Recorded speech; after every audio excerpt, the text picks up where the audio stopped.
So, the first time I was in the same room as Frank Bidart was April 5th, 1997.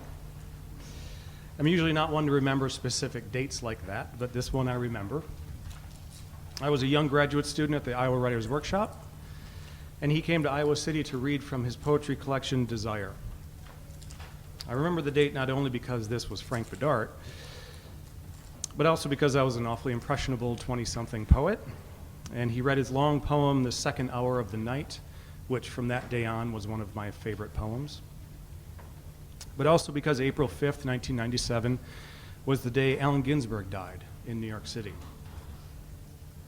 This was in the time before Facebook and Google and before everyone knew everything all the time. So Jory Graham, who taught at Iowa at the time, had to get up in front of the assembly, announce that news, then introduce Frank Bidart.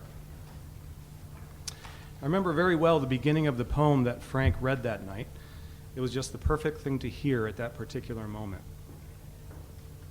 On such a night, after the countless assemblies, countless solemnities, the infinitely varied voyagings in storm and in calm, observing the differences among those who are born, who live together and die, on such a night.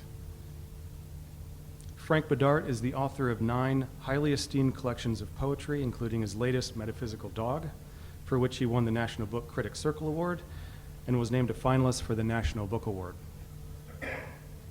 He has won many prizes, including the Wallace Stevens Award and the Bollingen Prize for Poetry from Yale University. He teaches at Wellesley College. When Metaphysical Dog was published early last summer, I asked one of our frequent and certainly one of our smartest contributors, William Giraldi, to interview him for the magazine. A little later, we will revisit that particular meeting of the minds.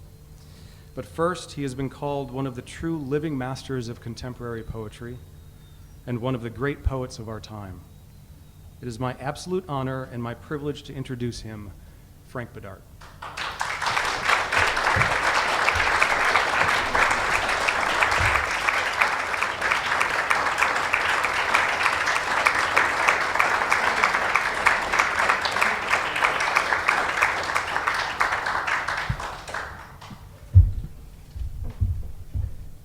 After that introduction, this can only be a disappointment.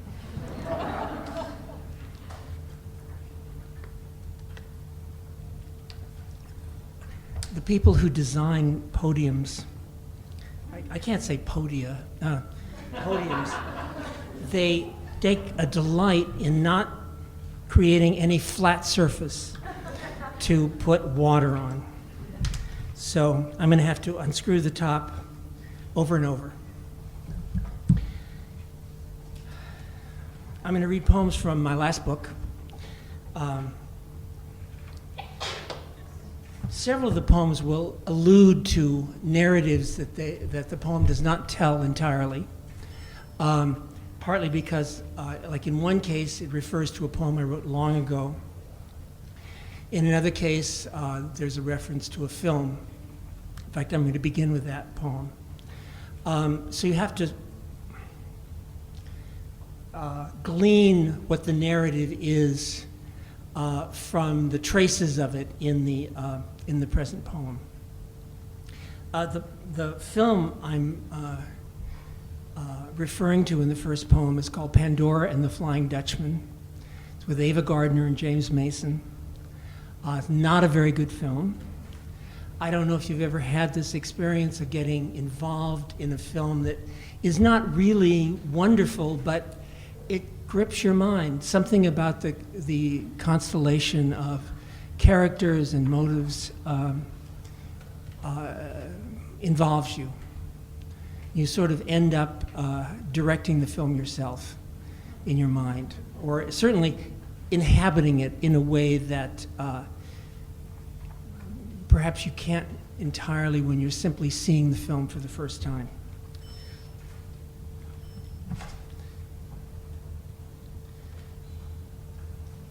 I now have to wear glasses when I read.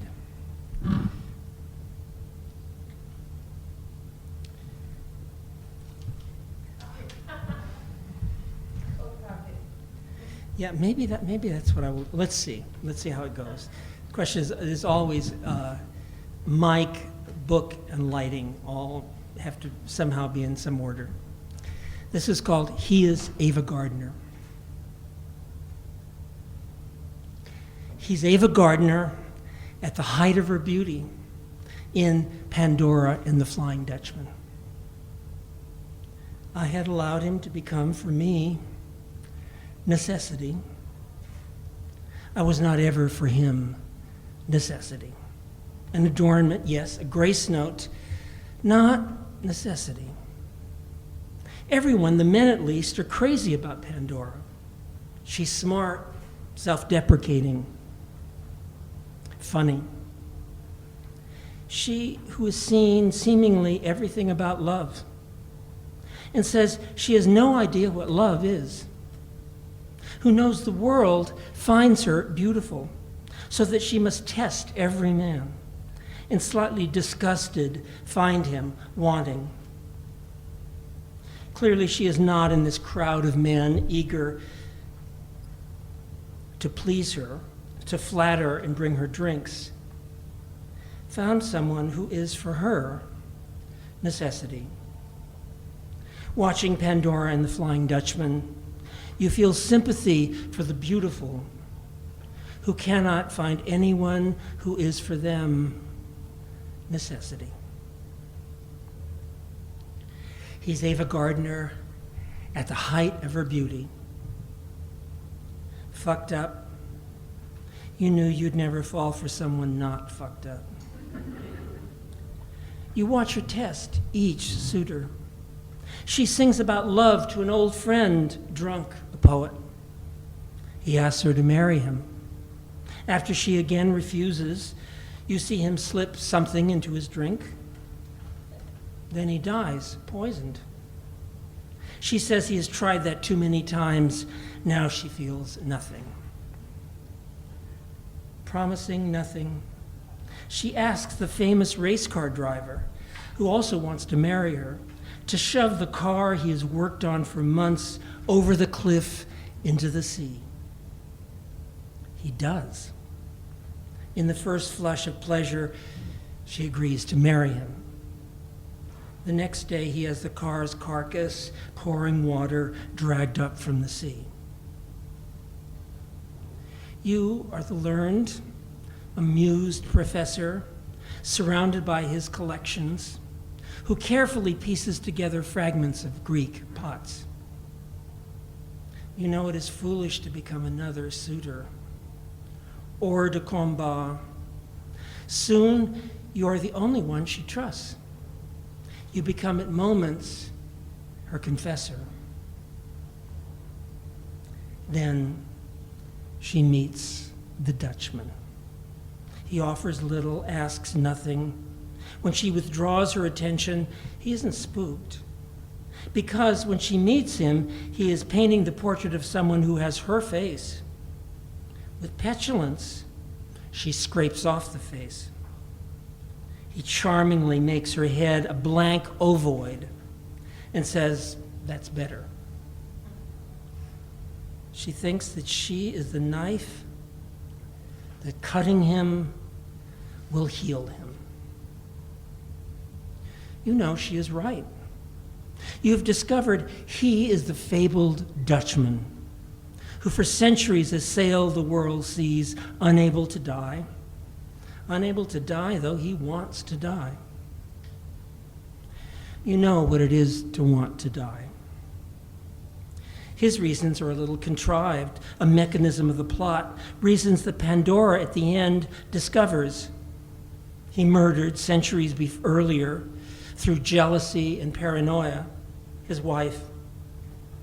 Now, unless he can find a woman willing to die out of love for him, sail out with him and drown, he cannot ever find rest. This logic makes sense to her. She who does not believe in love will perform an act proving its existence. She wants, of course, to throw her life away. the Dutchman will always arrive because that's what she wants. Those of us who look on, who want the proximate and partial to continue, loathe the hunger for the absolute. All your life you have watched as two creatures think they have found in each other necessity. Watched as the shell then closes for a time around them. You envy them as you gather with the rest of the village, staring out to sea. When she swims out to his boat to give herself, both succeed at last in drowning. Couples stay together when each of the two remains a necessity for the other, which you cannot know until they cease to be. Tautology that is the sum of what you know. He's a master. He's lived by becoming the master of the alchemy that makes, as you stare into some one person's eyes, makes you adore him. Eyes that say that despite the enormous landscapes that divide you, you are brothers. He too is trapped in all that divides soul from soul. Then suddenly he's fluttering his finger ends between yours. He rises from the table, explains he had no sleep last night, and leaves. You couldn't worm your way into becoming for him necessity. When did he grow bored with seduction and confessors and find the Dutchman? For months there has been nothing but silence. When you sent him a pot only you could have with care pieced together from the catastrophe of history. More silence. The enterprise is abandoned. Something there is in me that makes me think I need this thing, that gives this thing the illusion of necessity.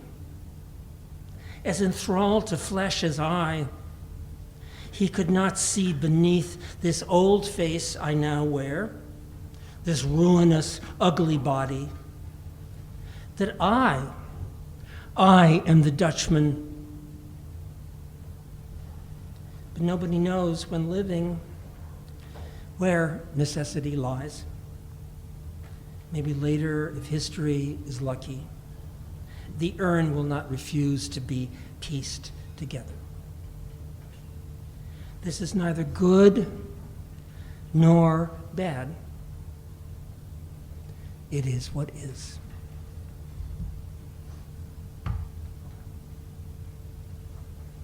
Now a short poem. Name the bed. Half light, just after dawn. As you turn back in the doorway, you to whom the ordinary sensuous world seldom speaks, expected to see in the thrown-off rumpled bedclothes nothing. Scream stretched across it. Someone wanted more from that bed than was found there. Name the bed that's not true of. Bed where your twin died. Eraser bed.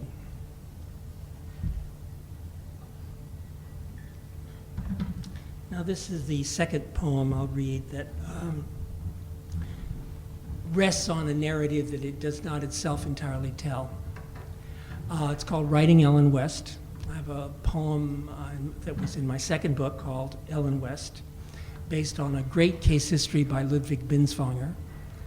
And this is about writing that poem. And it was written a few years ago, much after the writing of the poem, the initial poem.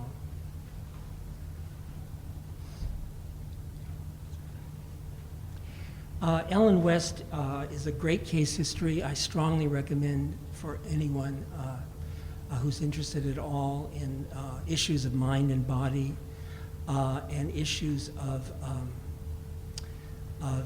surrounding anorexia, which is a term Binswanger does not use, but it's certainly about what later came to be called anorexia. I very much recommend the Binswanger essay. It's a great essay.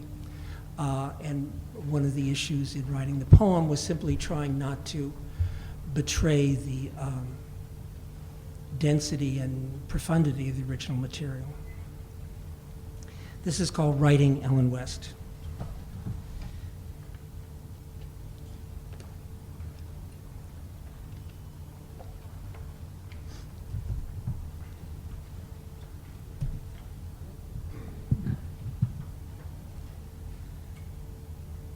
Writing Ellen West was exorcism. Exorcism of that thing within Frank that wanted, after his mother's death, to die. Inside him was that thing that he must expel from him to live. He read The Case of Ellen West as a senior in college and immediately wanted to write a poem about it, but couldn't. So he stored it, as he has stored so much that awaits existence. Unlike Ellen, he was never anorexic, but like Ellen, he was obsessed with eating and the arbitrariness of gender and having to have a body. Ellen lived out the war between the mind and the body, lived out in her body each stage of the war, its journey and progress, in which compromise, reconciliation is attempted, then rejected, then mourned, till she reaches at last, in an ecstasy costing not less than everything, death. He was grateful he was not impelled to live out the war in his body, hiding in compromise, well wadded with art he adored, and with stupidity and distraction. The particularity inherent in almost all narrative, though contingent and exhausting, tells the story of the encounter with particularity that flesh, as flesh, must make. Ellen West was written in the year after his mother's death. By the time she died, he had so thoroughly betrayed the ground of intimacy on which his life was founded, he had no right to live. No use for him to tell himself that he shouldn't feel this because he felt this. He didn't think this, but he thought this. After she died, his body wanted to die, but his brain, his cunning, didn't. He likes narratives with plots that feel as if no one wills them. His mother, in her last year, revealed that she wanted him to move back to Bakersfield and teach at Bakersfield College and live down the block. He thought his mother, without knowing that this is what she wanted him to die. All he had told her in words and more than words for years was that her possessiveness and terror at his independence were wrong, wrong, wrong. He was the only person she wanted to be with, but he refused to live down the block. And then she died. It must be lifted from the mind, must be lifted and placed elsewhere, must not remain in the mind alone. Out of the thousand myriad voices, thousand myriad stories in each human head, when his mother died, there was Ellen West. This is the body that you can draw out of you to expel from you the desire to die. Give it a voice. Give each scene of her life a particularity and necessity that in Binswanger's recital are absent.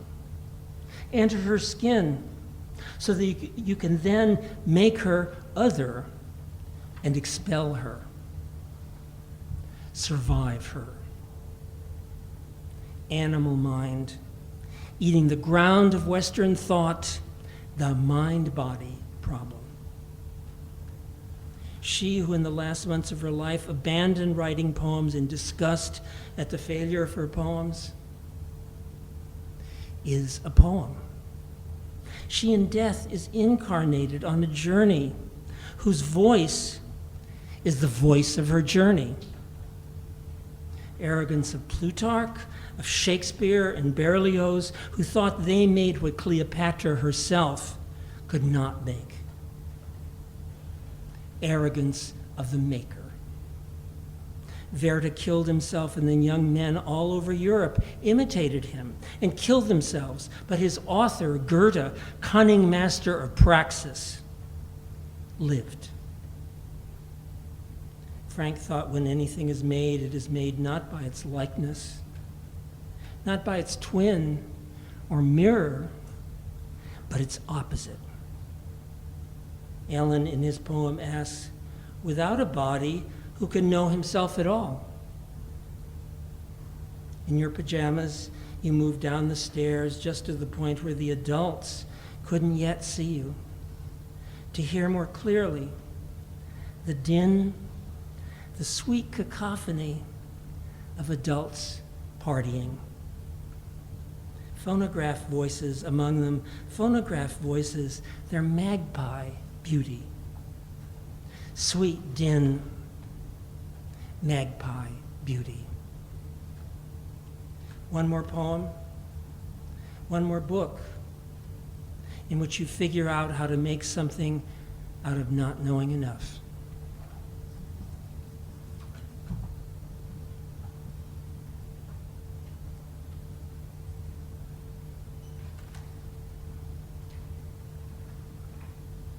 Three more poems. This is called Mouth. It was as if starving, his stomach rebelled at food. As quickly as he ate, it passed right through him. His body refused what his body needed. Recipe for death. But he said, what others think of as food isn't food. It passed right through him. He shoved meat into his mouth, but still his body retained nothing. Absorbed nothing. He grows thinner. He thinks he cannot live on nothing. He has the persistent sense that whatever object he seeks is not what he seeks. Now he repeats the litany of his choices. Love, which always to his surprise exhilarated even as it tormented and absorbed him. Unendingly under everything, art.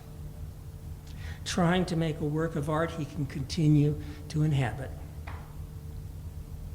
The choices he made, he said he made almost without choosing.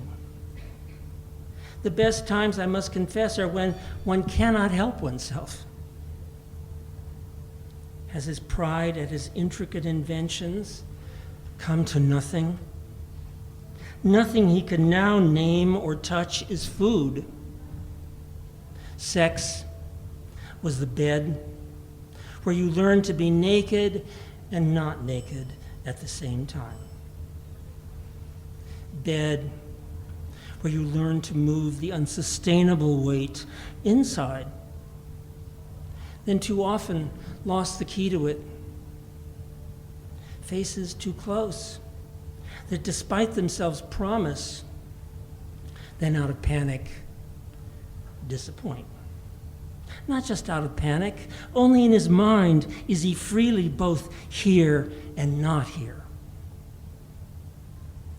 The imperious or imagined needs of those you love or think you love demand you forget that when you smell your flesh, you smell unfulfillment.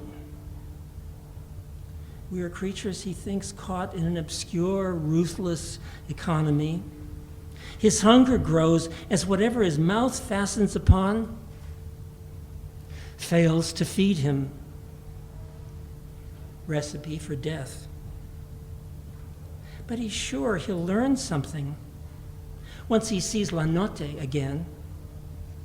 He's placed Duino elegies next to his bed. He craves the cold catechism Joyce mastered, writing Ithaca. Now he twists within the box. He cannot exit or rise above.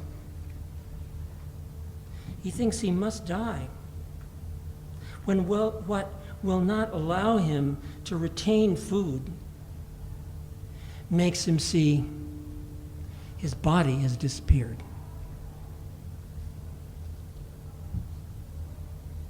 Two more poems. Elegy for Earth. Because Earth's inmates travel in flesh, and hide from flesh, and adore flesh. You hunger for flesh that does not die. But hunger for the absolute breeds hatred of the absolute. Those who are the vessels of revelation, or who think that they are, ravage us with the promise of rescue. My mother outside in the air, waving, shriveled, as if she knew this is the last time. Watching as I climbed the stairs and the plane swallowed me. She and I could no more change what we hurtled toward than we could change the weather. Finding my seat, unseen, I stared back as she receded. They drop into holes in the earth. Everything you loved, loved and hated, as you must drop. And the moment when all was possible, gone. You are still above earth. The moment when all and nothing is possible, long gone. Terrified of the sea, we cling to the hull. In adolescence, you thought your work, ancient work, to decipher at last human beings' relation to God. Decipher love, to make what was once whole, whole again, or to see why it never should have been thought whole. Earth was a tiny labyrinthine ball orbiting another bigger ball, so bright you can go blind staring at it. When the source of warmth and light withdraws, then terrible winter. When burning and relentless, it draws too close, the narcotically gorgeous, fecund earth withers as if the sun taught us what we will ever know of the source. Now, too far, then too close. Blood Island, where you for a time lived. And the last poem I'll read, it's called For an Unwritten Opera.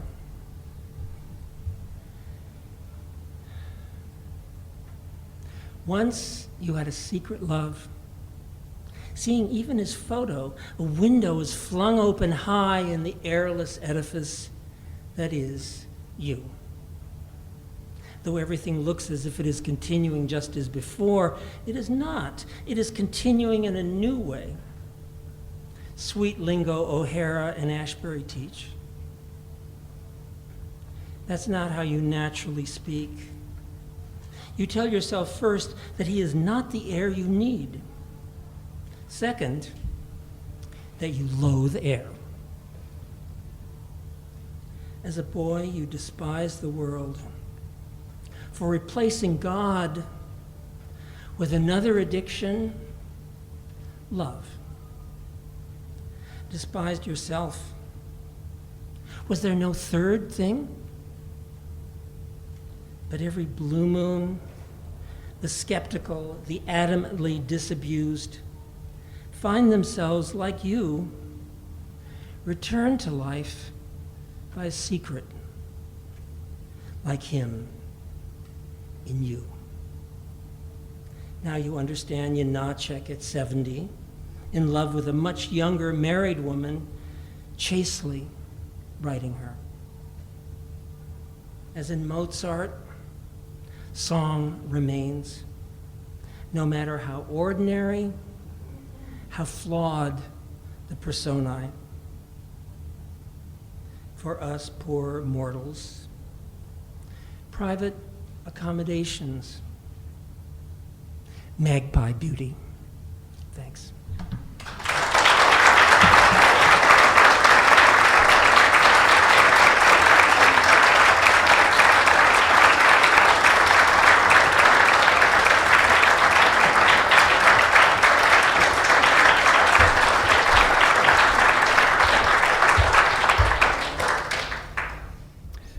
Frank, that was beautiful. And maybe we could begin by speaking a little bit about what you began with, and that's narrative. Not too long ago, I believe it was in the notes to a poem that appeared in Best American Poetry. You said that narrative is the elephant in the room when it comes to talking about poetry. You talk about narrative as the ghost skeleton. Right. And not just Ava Gardner and so many other poems in Metaphysical Dog, but go back to even your first book, Golden State, with Herbert White. You've been drawing upon the narratives of others. You're All my life. All your life. What accounts for that? Well, narrative, first of all, I think we have to make a distinction between narratives that are what ordinarily people think of as stories.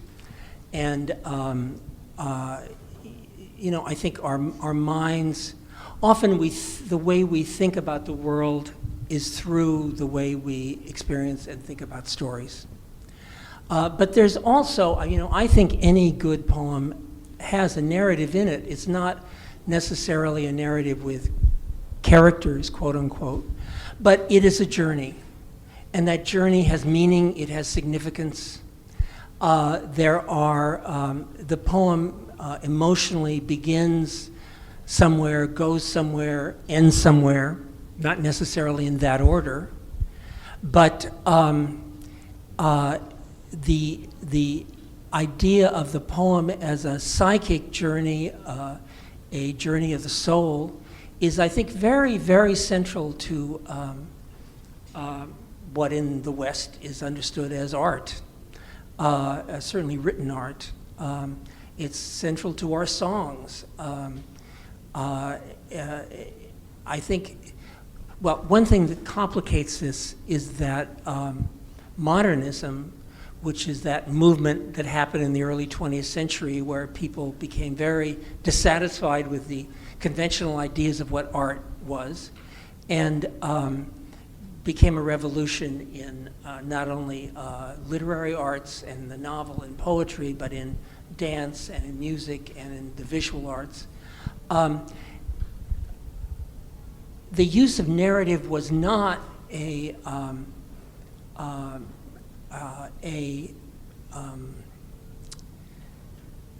subject that was much acknowledged or meditated. But in fact, the great works of modernism have behind them kind of ghost narratives. There's a ghost narrative in The Wasteland. It has to do with the experience of a wasteland where the king is ill. It's the story of Parsifal, and the outsider that comes to try to heal the land and has an encounter in the Chapel Perilous.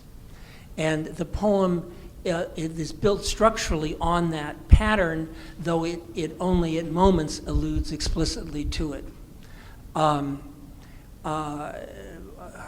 There's a narrative even in Pound's cantos. It's a narrative that I think he did not originally intend, but it has to do with, in fact, the collapse of what he had intended, and the kind of crucible he goes through in the Pisan cantos, and then he emerges with feeling both enormous guilt and with in a kind of order, and in a way you could say peace, a kind of acceptance of failure and catastrophe that becomes, in fact, the narrative of the whole.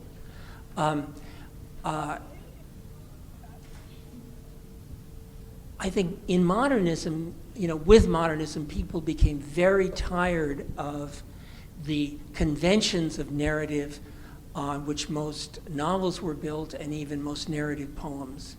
The kind of narrative poem that Tennyson wrote in Idylls of the King, where you get a very explicit sense of what the narrative is, or who the characters are, and how they developed.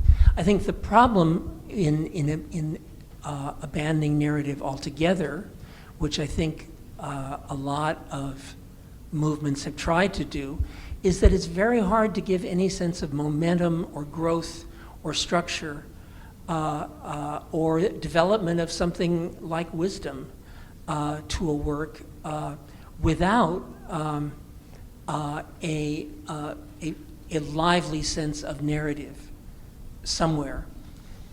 But is your use of narrative a nexus to tradition? I mean, I think of where Dryden and Milton, for example, would be without their usurping of narrative, and Absolutely. through that usurping the making of it their own. Right. And, I do think, if one actually examines one's experience, what are the greatest experiences you've had with works? For me, it has to do with, the Iliad and War and Peace, and in fact, Paradise Lost, or Shakespeare, King Lear. These are all narratives. And I think the kind of disparagement and ignoring of narrative is really a tremendous loss. Because they think the focus should be on lyricism and not on Well, narrative? not necessarily on lyricism. I think people often think that narrative is corny.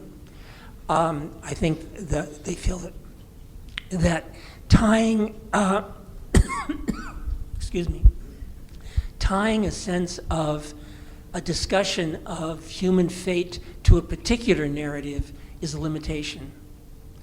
And I think, there are various stratagems that people use in order not to have their work simply rest on the progress of a single story. That's certainly true of War and Peace. It's true in the Brothers Karamazov. It's true of, of the great Dostoevsky novels, that they do not tell only one story. It's true of Shakespeare. The great Shakespeare plays don't tell just one story. Usually there's a narrative, a smaller narrative buried inside the larger narrative. And the smaller narrative does not just replicate the meanings, it's relevant to the larger narrative in terms of the issues. Gloucester and his sons is relevant as a mirror, but also as a different narrative than Lear and his daughters. So there are all sorts of ways that people have attempted to escape the limitations of a single narrative, but still have can access the kind of power that is present in narrative. You know, I think things happen in the last act of Lear that could, you know, they could not happen without a narrative and could not happen at the beginning of the play. You have a character who has gone through a great deal. You know, I do think literature is connected to the desire for wisdom, to learn something from experience, and to being able to take something away that you can't translate in an immediate or one-to-one fashion in terms of what you should do next, but informs your whole sense of options and choice and the nature of choice. And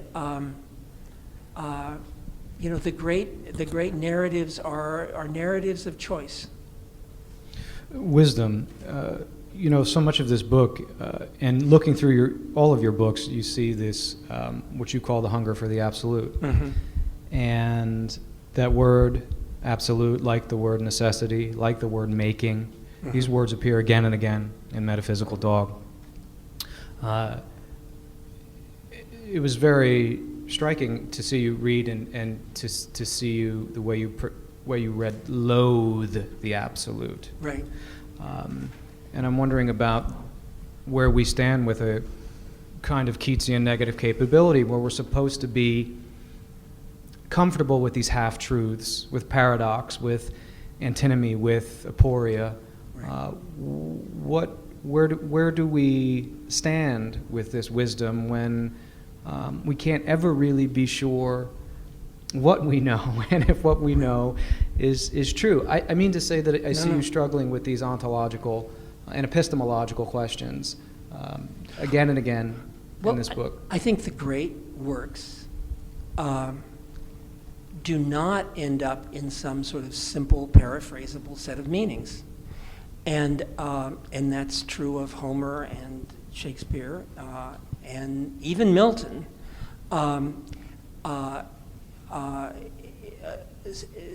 They are narratives of that have to do with choice, that have to do with fate and one's action in relation to the unknowability of things. It's also true of the Bhagavad Gita.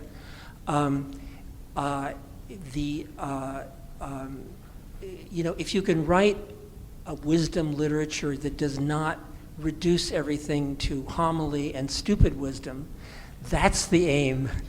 But I think people, you know, one wants something that feels like wisdom. It's so damn hard to live. You know, one clings to things that one feels where one has learned something fundamental, even though you cannot paraphrase what you've learned in some simple way. But you are changed having read Lear or seen a great production of Lear. Let me add, I'm very self-conscious in making these aesthetic statements because Ed Hirsch is in the audience, and Ed Hirsch has written a great deal about aesthetics and literature and meanings, and I'm sure everything I say is going to seem terribly reductive and Mickey Mouse to Ed, but I'm trying, Ed.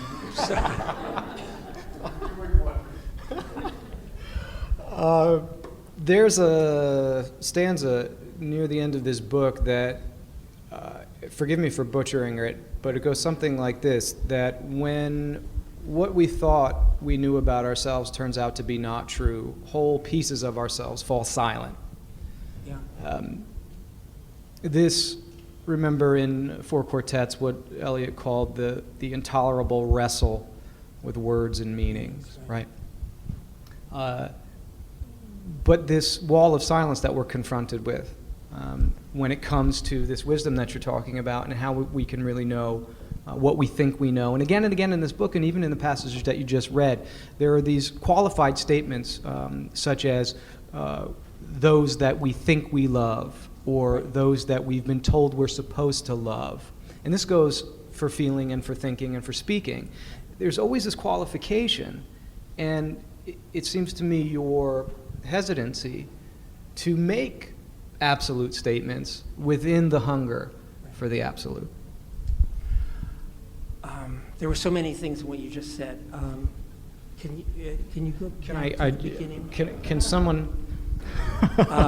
No, I wanted to interrupt several times. You should please just do it. No, please. I've lost the narrative. In fact, I've led you astray. No.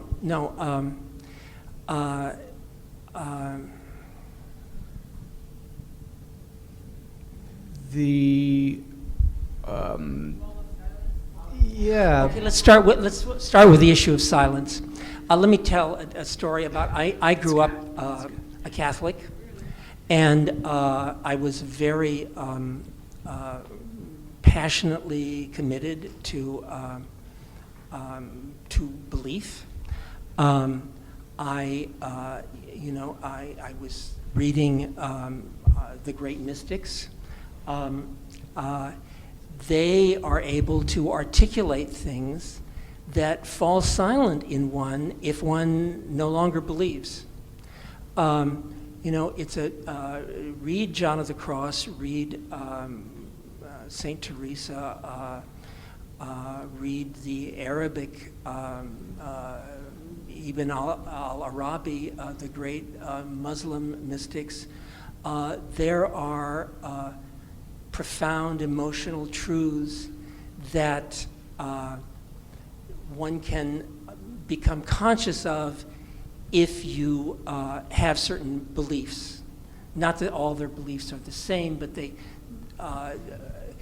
start with assuming certain things that I no longer assume. Anyway, at a certain point, I, as they say, lost my faith. I felt that though I can appreciate and enjoy reading them, the way in which they are able to, I cannot wholly or participate in the insights that they reach in a way that I could when I believed, and I think they only could articulate when they started with certain assumptions I no longer have. I think certain things fall silent in us when we no longer think certain things are possible, and that's a loss. It's one reason that it's important to read authors that start with such different assumptions from one's own, because they're realms of feeling that, I think this is true of the literature of love. If you, in a way, believe in the transcendent possibilities of love, you can articulate and become aware of certain emotions that I, who have become so skeptical about love, don't any longer. And that's a loss. And therefore, it's very good for me to read George Herbert and Rumi and I'm too close to the end of Anna Karenina to wholly to be able to articulate those things myself. When you were 16 years old, you were walking down a street in Bakersfield, and you looked across the street, and there was a newsstand there, and you saw the local newspaper, and on the cover was the face of James Dean. And you said to yourself, he must be dead. He's dead. Because that newspaper would never put an actor on the cover for any other reason. And you walked across the street, and you saw that he was dead. And your world came to a real crash. Yeah. I mean, I like many kids, had in my mind identified with Dean. I had read East of Eden before it, the novel before it was made into a film, and I was very involved in the whole sort of mythology of Elia Kazan as a great director, and he was a great director. And it was marvelous to then discover the film they made, which is wonderful. East of Eden is a marvelous film. And it's only part of the novel. But in any case, the point is, Dean was a hero of mine, having seen essentially one performance, and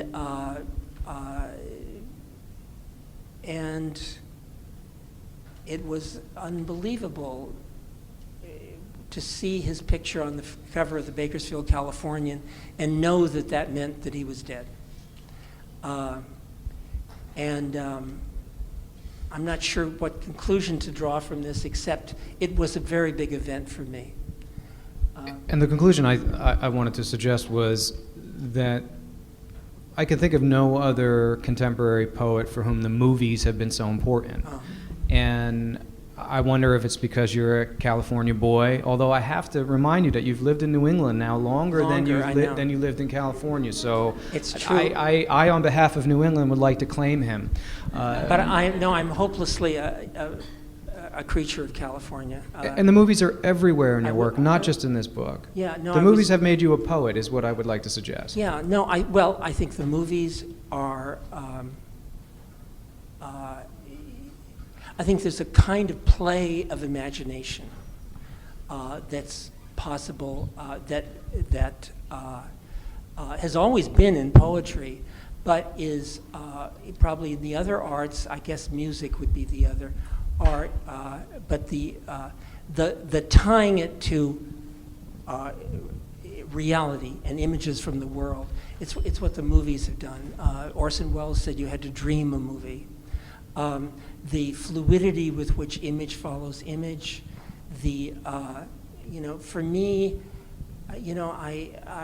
my imagination really does not, the conventions of drama that proceed from the 19th century, to me, are very slow and static. And Shakespeare is not like that. Shakespeare is full of these little scenes that are constantly shifting. And a Shakespeare play is put together much more like a film than a 19th century, a well-made 19th century play is.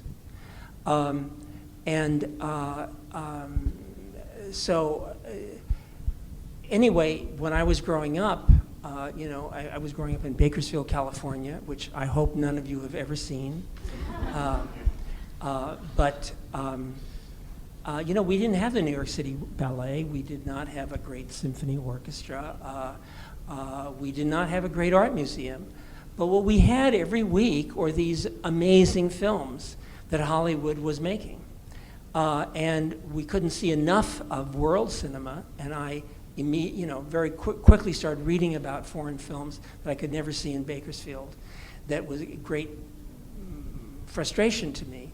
But amazing works of art were coming to town. And they were new works, and they were, so I think my sense of art as powerful, as immediate, as full of images that were not static visual images, simply that were dynamic images bound up with a sense of the social world, bound up with psychic states. That was happening in the films. And I think it has certainly affected my poems very deeply. I know you have a great affection for Ginsberg, and Ginsberg quite often moves through the waves and the contours of his work as a gay poet. That's not necessarily true for Bishop, and it's not necessarily true for Ashbery. Right. Maybe a little more so for O'Hara. But what do you think about your own work, especially the early poems in this book? Do you see yourself moving through your work as a gay poet? There's a tremendous suspicion in this book of romantic love, almost a fear of romantic love. Right. Well, I think utterly fundamental to my sense of life was growing up gay. No question about it. My sense that the conventions of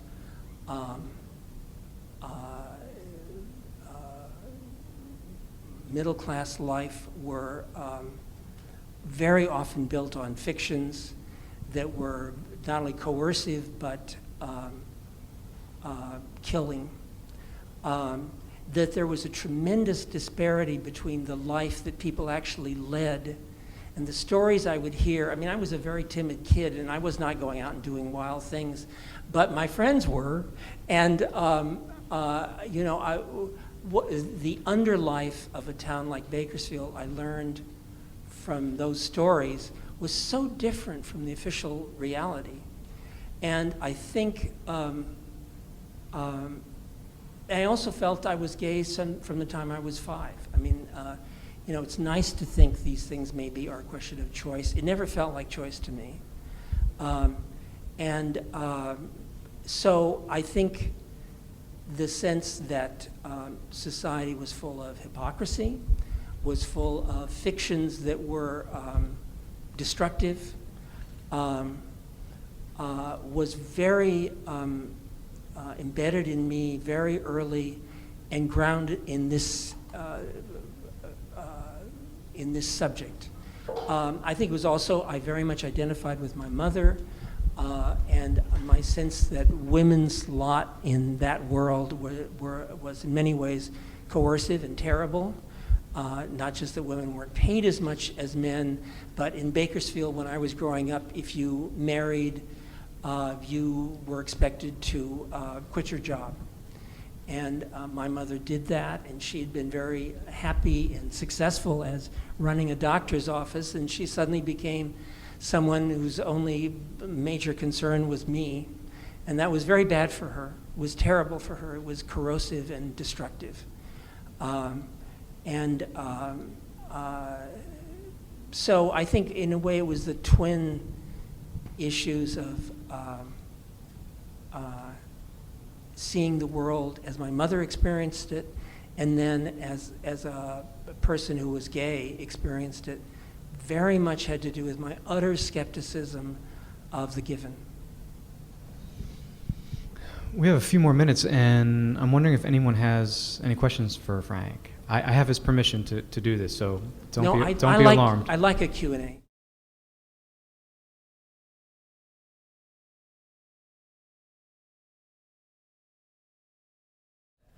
Well, you know, I think the whole idea of the double is crucial in art. You know, the something that is both the same and different. You know, I think people often, in some naive way, think if the author is writing about something that is connected to or seems to be similar to his or her own life, that the character in the work of art is a twin, and whereas, as I said, when I wrote Ellen West, it was a way of expelling Ellen West from me. Ellen West was part of me, but it's something I wanted to survive. Ellen West represented the desire finally to die, and I did not want to die, though I also wanted to die. And it was to be not at the mercy of that desire. So I think people have been shocked because it's a poem that very much identifies with Ellen West, and she is a heroine in my mind, and at the same time, the poem is a way of escaping her, of getting past her. Writing it was a way of not being swallowed by that part of me. And so it was, both I had to recognize her as a twin, but as a twin that I was also exercising.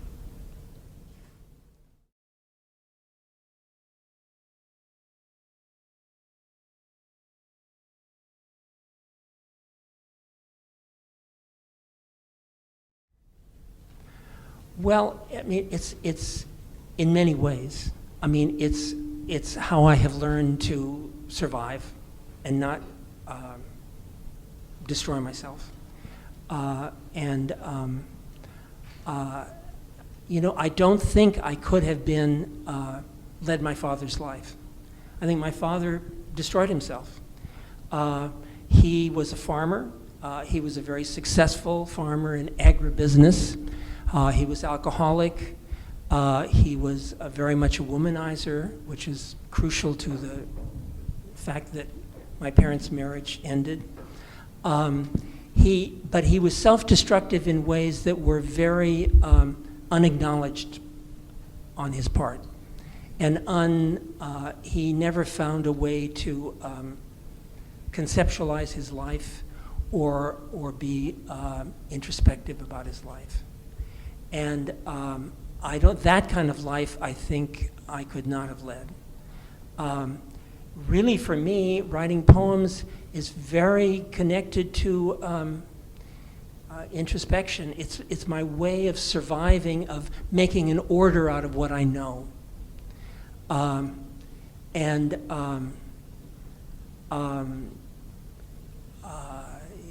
don't think for a woman to be a woman is a choice. I had a choice in writing a poem in the voice of a woman, but I felt I could do that partly because I knew my mother's voice so well. My childhood was really listening to my mother, and not that she is Ellen West, but I felt I understood things from her that allowed me to make that poem.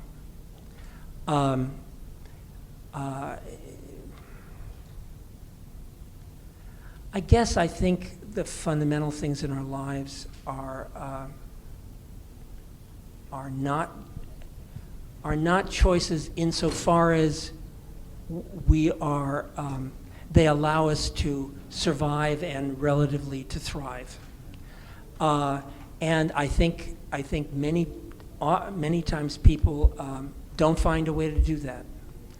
And they make choices that don't allow them to breathe in other ways, in ways they have to. And nothing is worth that. Nothing is worth that. And really only a madman would choose to be a poet, right, Frank? I mean, I told Frank before this meeting a great Stanley Kunitz line I came across last night. He says, "Poets don't live, they get by." They get by. But,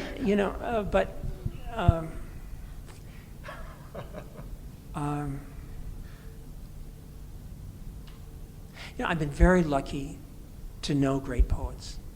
I knew Robert Lowell very well. I knew Elizabeth Bishop very well. I know great poets now. I think with all the frustrations and pain, I don't think any of those would have chosen to be something else. I think, to discover that you can make something that you are not ashamed of later, and that represents something fundamental in life and your vision of life's possibilities, that is a great thing, and is a satisfaction that if you're not a maker in that way, you can't have. So there are many frustrations, and of course the world is one never feels that the world entirely understands what one is doing, but I think there are huge